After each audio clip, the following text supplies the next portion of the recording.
The world's a rough place, and sometimes you just need a friend to help you out.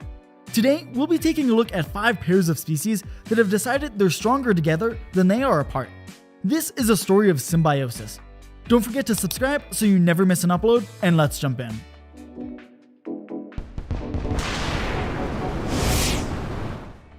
The first duo on our list are sea anemones and hermit crabs. Sea anemones like to hitchhike on the back of hermit crabs, scoring a ride across the seabed and dining on the crab's leftovers. And the crabs don't mind these scavengers. In fact, they actively recruit them. A crab will walk up to an anemone and poke it with its pincers, signaling the anemone to release its grip from the seafloor and jump on the crab's back. From there, they protect each other to the bitter end. The anemones use their barbed tentacles to fend off hungry octopuses and other predators that can pierce through the crab's tough shell. And the crabs return the favor by driving away creatures that like to eat the anemones, like starfish and fireworms. It's a shared protection strategy with some free food on the side. And these two aren't the only ones sticking together under the sea. Danger, danger! That's what the frantically flapping tail of a goby fish says to the near-blind snapping shrimp.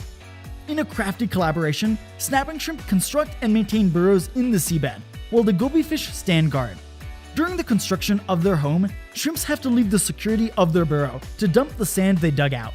Throughout this hazardous journey, these shrimp maintain constant contact with their goby fish using their antenna.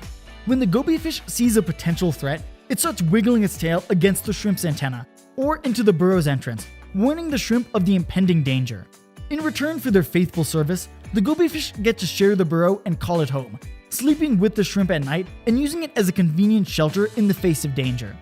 But the ocean isn't the only place species work together. African oxpeckers have an interesting relationship with most of Africa's large mammals.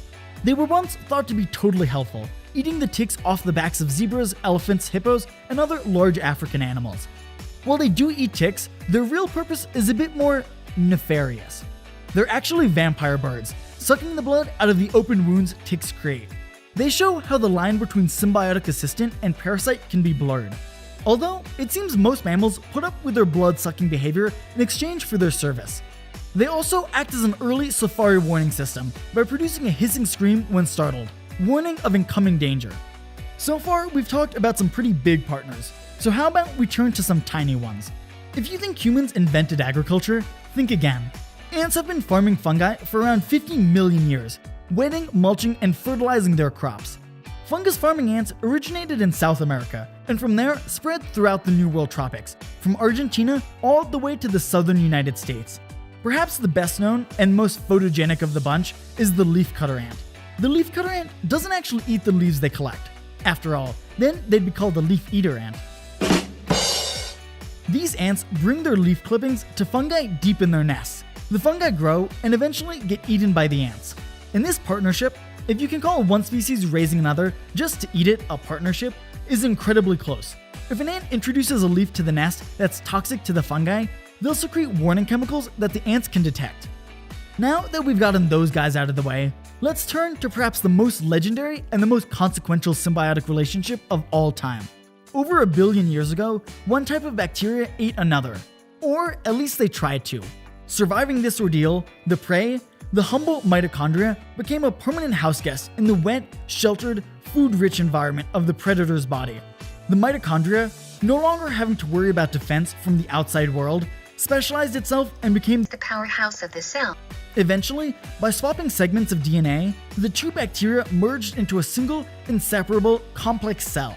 This partnership was so successful, descendants of this original cell flourished, ultimately becoming the ancestor for nearly all multicellular life, including our own species.